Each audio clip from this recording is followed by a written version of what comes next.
Welcome everyone to the fourth video of the Mapathon. In our previous videos, we have showed you how do you adjust the polder boundaries or update the polder boundaries according to the satellite image. In this video, we're going to show you how do you identify different kind of dikes in a polder. For example, we are going to identify the dikes that needs reconstruction. We are going to identify the dikes that are already in well conditioned, and we are going to identify the sluice gates. So basically, to find a dike, you look at the polder very close to the polder boundaries, because if you zoom in to a polder boundary, you will see that there are roads parallel to the polder boundaries, almost resembling the boundary. Most of the time, these roads are made of earthen materials rather than construction materials, and these roads are made to a great height compared to the typical roads inside the boulders. And these roads basically functions as a barrier, so that while the surge comes and the water level rises, that water level does not surpass the road height or the dike height and enters the boulders.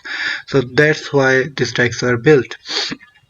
On the other hand, the sluice gates are mainly in a boulder in Bangladesh. Many of you have already seen that there are a lot of canals, and these canals are connected with the dikes into different points, and in every of those points there are a gate that can be manually opened or closed.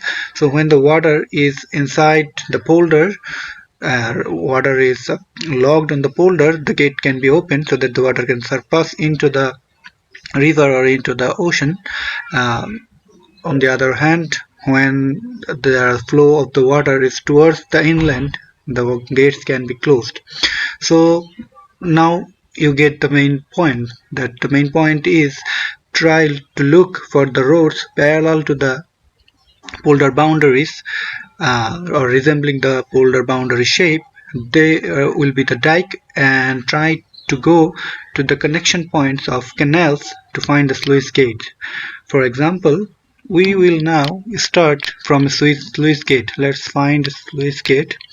As you can see, here is a canal is connecting to this road.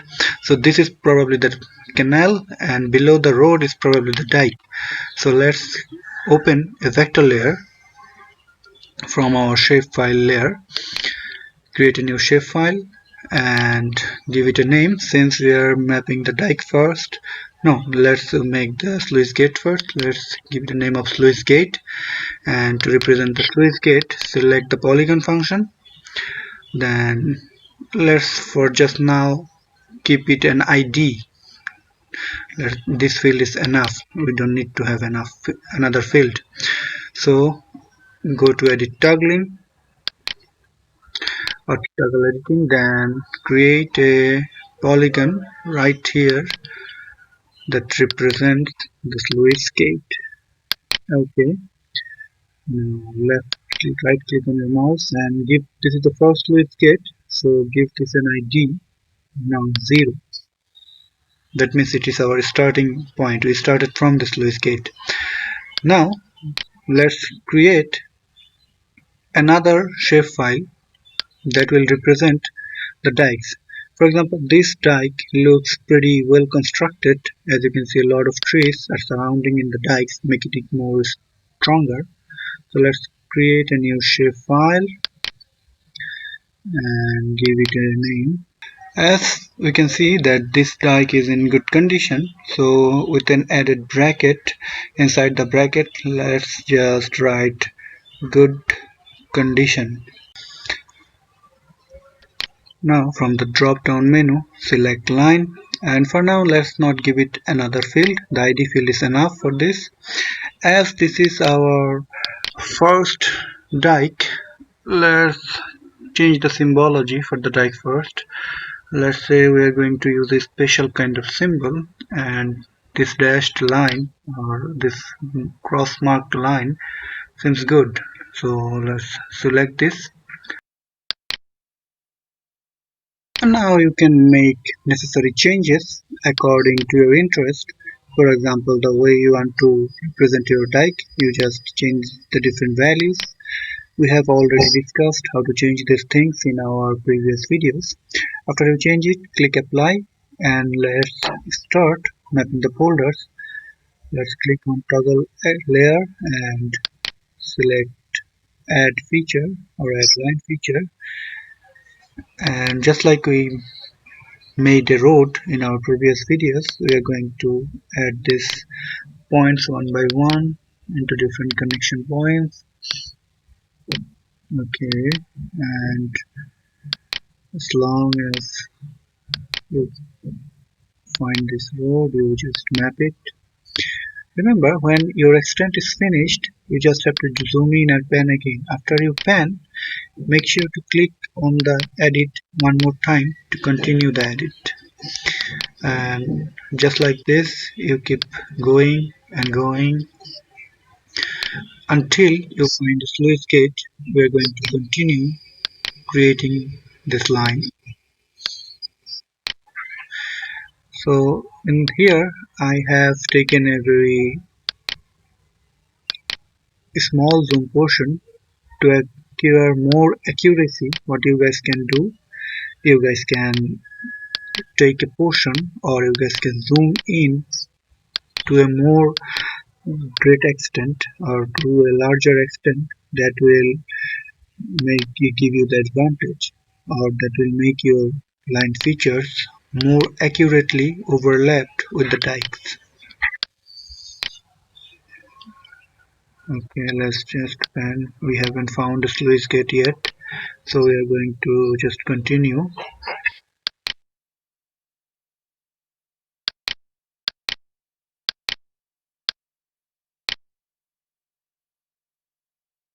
And there should be a sluice gate right here.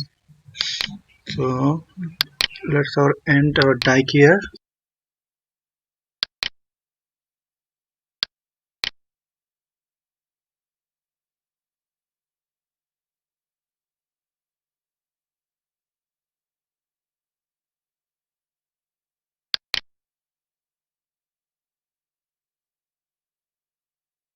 We just make another sluice gate. Make sure you make it larger to be visible and give it a ID 2 since this is our second sluice gate we have encountered. Again we enable the pull dike layer and then we click the edit line feature and we start adding points to continue the dike.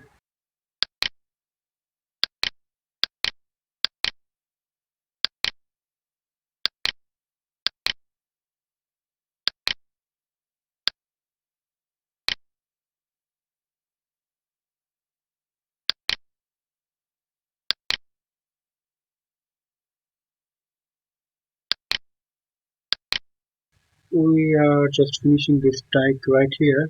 I'm telling you why.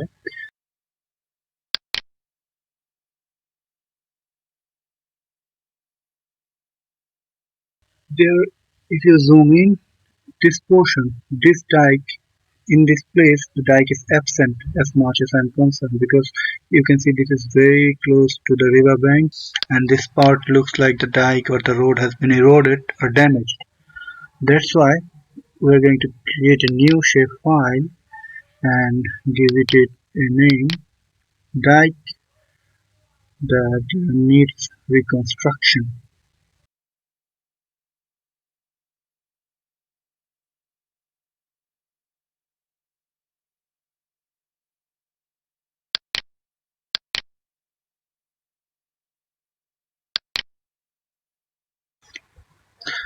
As you can see, the layer has been added to our layers window.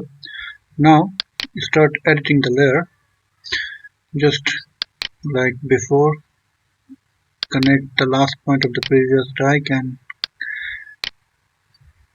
connect one by one points, and I think this portion is the end of this damaged dike, so we are going to stop it right here and we are going to give it a different ID. Let's give it 1 for the reconstruction needed dike And one more thing, I looks like I have misspelled the previous shape file. I have misspelled it as folder. Let's change it to Dike. Okay, we're good to go now.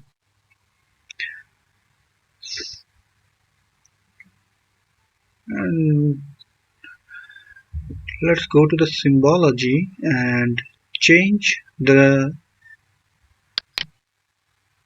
new layer to a dashed line. So change the line stroke and the symbol, click apply and OK. As you can see, the new dike has been added, and this dashed line is representing or saying that this portion of the dike needs recondition or reconstruction. So that's how you map the different kind of dikes and the sluice gate. Now what we are going to do, we are going to continue this process till the entire dike mapping is complete.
So we are almost done with our mapping of the dikes, and when you're complete you will see something like this. As you can see, the entire dike has been mapped. Now if I turn off the satellite image layer, this will be more clear. As you can see, here are the dikes. You guys can do one thing, you guys can change the color of the sluice gate to a different one that makes it more visual. Let's change it to yellow. It doesn't seem look good. Let's again change it to, let's say, for orange. Let's make it to a little orange, and let's see. Okay, you can also increase the size of the sluice gate or make those gates more larger so that you can see it more better visually. After that, change the thickness of the folder boundary, and now we are done. So see you in our next video.